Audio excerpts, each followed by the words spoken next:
Pace bene, masih di Mea Culpa. Bagaimana kabar para culprit? Semoga dijumpai video ini dalam keadaan sehat ya. Saya mau membahas satu topik dari Cyrillus Jerusalem.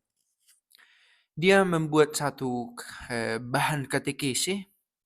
Ada juga yang berkata itu sebagai pro katekesis yang diberikan sebagai pengajaran kepada orang yang mau dibaptis pada waktu itu. Nah, topiknya adalah tentang cobaan, godaan. Menurut saya ini relevan saat ini, terutama di masa prapaskah ya. Masa prapaskah mengajak kita memikirkan cobaan yang kita hadapi. Apa cobaan yang kamu alami? Begitu ya. Di kesempatan lain barangkali cobaan itu terlalu kita nikmati sampai kita tak sadar kita sedang dicobai. Kita sedang dalam eh, penggodaan begitu ya. Ada banyak godaan yang kita alami. Kadang kita berhasil melewatinya, kadang tidak. Sekali lagi, atau jangan-jangan lebih sering kita nyaman dengan godaan itu. Kalau mau lebih realistis kita bicara di dalam rumah tangga pun terjadi ya. Eh, ada kesalahan-kesalahan yang saking biasanya kita toleransi. Hmm.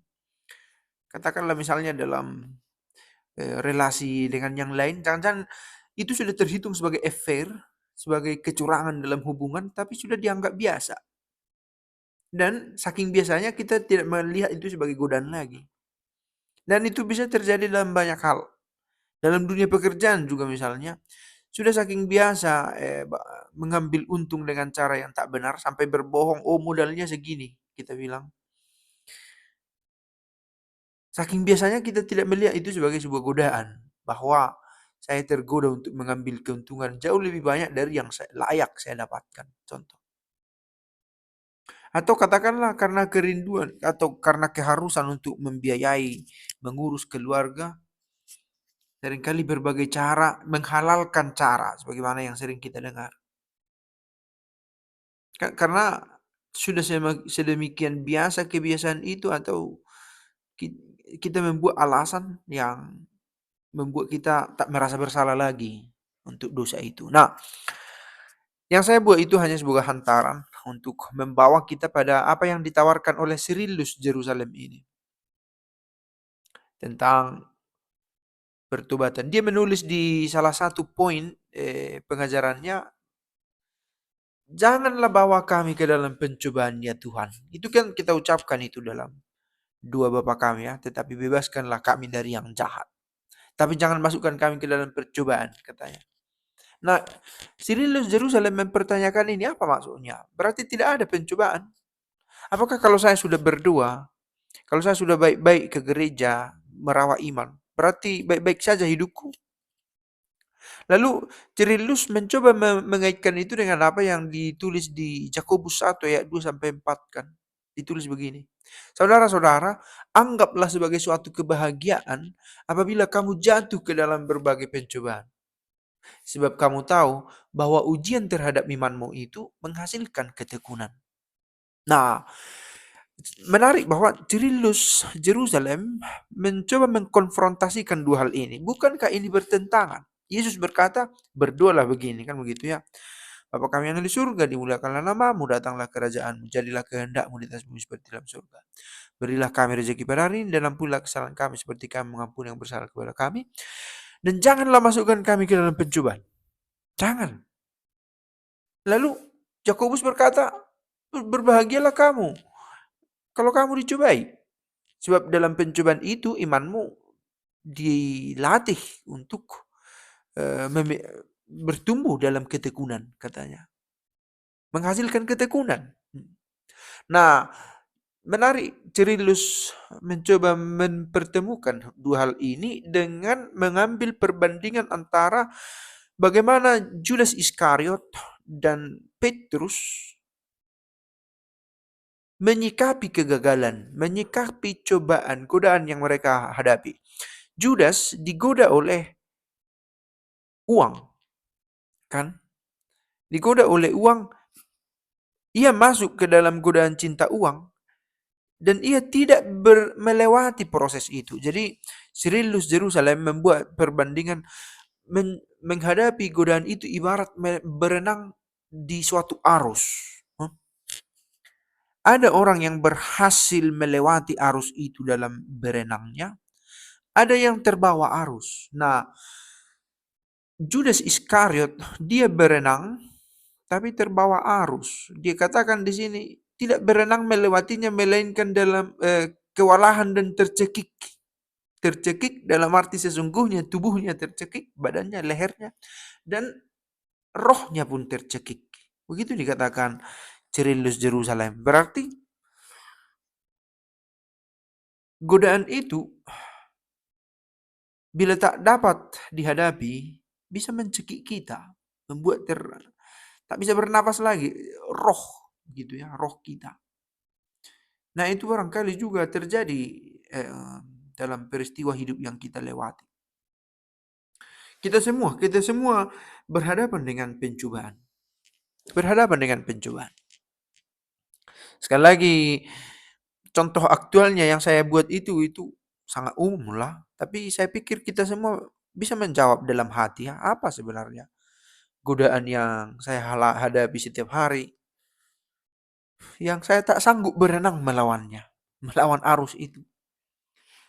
Nah, Petrus, dia coba membuat perbandingan, Cyrillus membuat perbandingan antara Petrus dan Judas. Petrus masuk ke dalam godaan.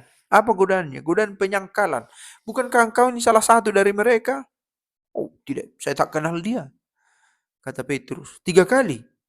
Ayam berkokok, gagal, definitif. Kan? Sebagaimana diucapkan oleh Yesus.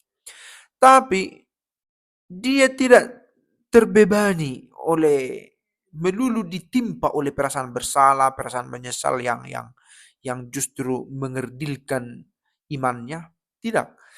Tapi dengan gagah berani berenang melewatinya. Berenang melewatinya. Petrus sebagai teladan menghadapi godaan. Bukan tanpa godaan ya. Petrus mengalami godaan. Tapi dia bisa berenang melewati itu. Terbebas dari godaan. Syukur atas pembebasan dari godaan. Engkau ya Tuhan telah membuktikan. Engkau telah menguji kami dengan api. Seperti perak diuji. Nah, menarik juga di sini ada satu semacam peribahasa, kata-kata mutiara yang dipakai oleh Cyrillus. Manusia yang tidak dicobai adalah manusia yang tidak teruji. Itu kata dia. Manusia yang tidak melalui masa pencobaan itu, ia tidak teruji. Engkau telah menguji kami dengan api seperti perak diuji. Engkau membawa kami ke dalam jaring. Memang sering juga menjadi cobaan juga bagi kita ketika kita menyebut diri sebagai Kristen.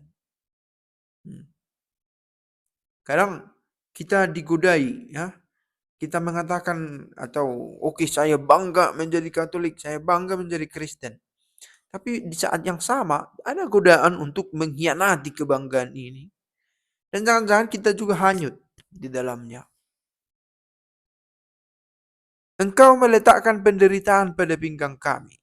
Engkau ini bukan pernyataan yang mewakili semua orang. Dikatakan di sini ada sekelompok orang yang mau menyampaikan doanya dan mereka ini berhasil melalui kesulitan.